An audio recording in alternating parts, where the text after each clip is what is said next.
We've had enough about Michael Jackson. Let him Right. rest in peace. What celebrity should die next? To the soda machine, it is combined with carbonation and water. Magic! David Copperfield, move over. Anon is in town, making soda like it's nothing. The new format. In fact, Stevie Wonder wrote in and said, "It's the best show I've ever seen." Michael J. Fox writes, "This show left me shaking with excitement." This is riveting. Taking notes. Take notes, man. Oh, I'm taking notes. It feels so good to be back. Ladies and gentlemen, welcome to the Season 2 premiere of The Weekly Show. Thank you so much for joining us. Here we have a brand new studio and a new professional attitude. So get ready because we've got tons of exciting surprises coming over the next few weeks that are really going to leave you entertained. So let's hit the ground running right now with some headlines. This past week, President Obama passed over Conan O'Brien when he announced that Jay Leno would be hosting the White House Correspondents' Dinner. It seems this is just another policy of Obama's that will fail to help the unemployed. Speaking of President Obama, recently he invited George W. Bush to the White House to help with relief efforts in Haiti. When asked by a reporter whether President Obama was handling the crisis well, George W. Bush turned to the president and said, "Brownie, you're doing a heck of a job." Negotiations between NBC and Conan O'Brien over the rights to Triumph the Insult Comic Dog and some other characters were extremely fierce. It turns out there hasn't been this much fighting over a lifeless bitch since Anna Nicole Smith's trial. Okay. Also, recently in Massachusetts, there was a surprise win by Scott Brown there.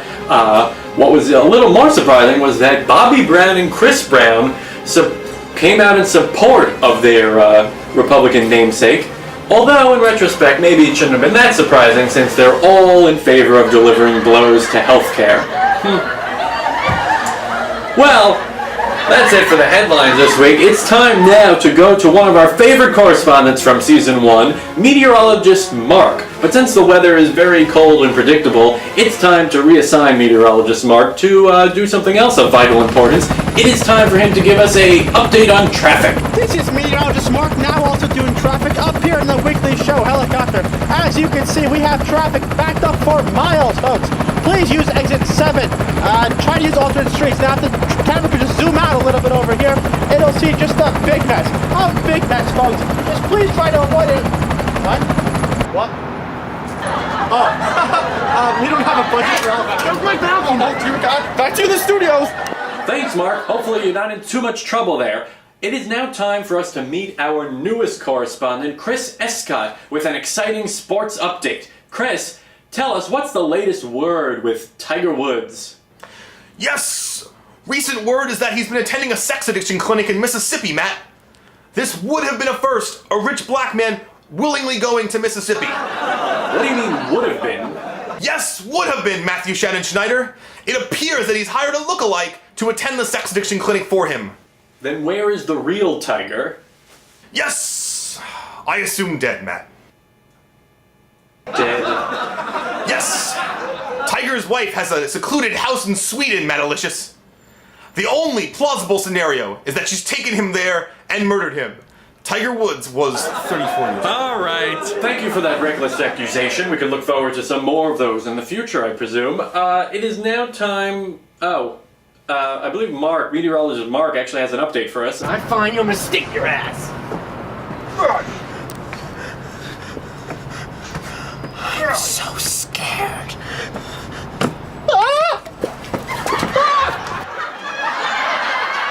Well, it looks like Mark's time on Season 2 might be short-lived. Oh well, we'll get over it. It is now time for Black and White. Hello and welcome to Black and White. He's black and I'm the other. We got some excitement here, so Dixon's gonna take over with some ghetto words. Let's get right to him. 5-0. 5-0 what? What is 5-0? Oh, we're already in the ghetto word segment? Yes. 50, 50. Yes. It's a number. No. That means there's cops around the neighborhood. 50 means there's cops around the neighborhood? Yes. Do you know why that means that? I don't know. You just make it. We need real ghetto words, not just Dixon's imaginary You words. should go to the hood and find out. I'm under a hood now, by the way. Yes, that's good. Got a hood. And the other one is beef. Beef? It's what's for dinner. No.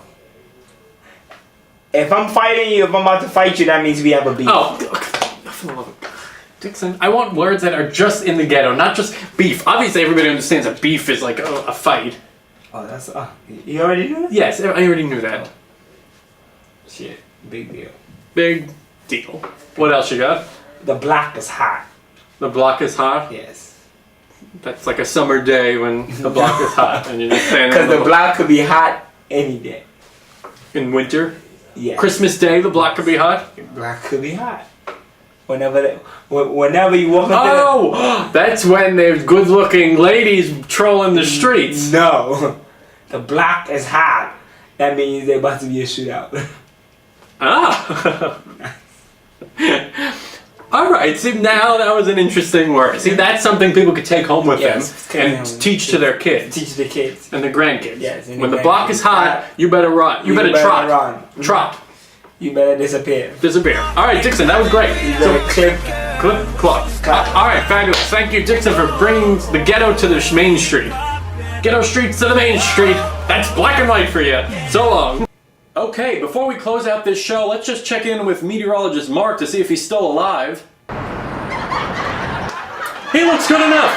All right, and here's just a quick clip reel of what you can look forward to. We had so much footage we couldn't cram it into this week's episode, but stay tuned for future episodes because we've got tons of excitement. See you at weeklyshowtv.com, and we'll be back in the future. So long. Crystal Caracho star. See what he has to say.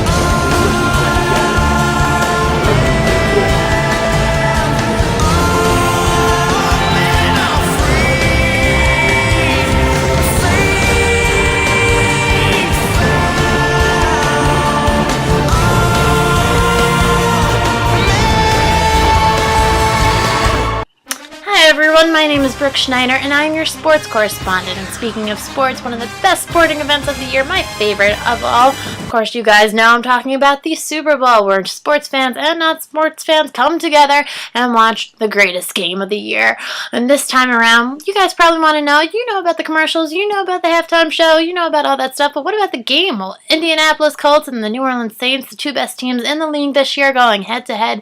Peyton Manning has a chance for a second career Super Bowl victory, and I think he's going to get it because while both teams have a high-powered offense, the Colts have actually built a solid defense, and I think they have a more chance to stop Drew Brees in that passing game than the Colts or the Saints do against Peyton Manning. So I think it's going to be a great matchup. If you like offense, it's going to be a lot of scoring, I believe, a lot of passing. It's going to be a great game. Enjoy it. Do whatever you got to do. Eat your wings, eat your pizza, drink your beer. Have a great time. Watch that Super Bowl, and let's go Colts.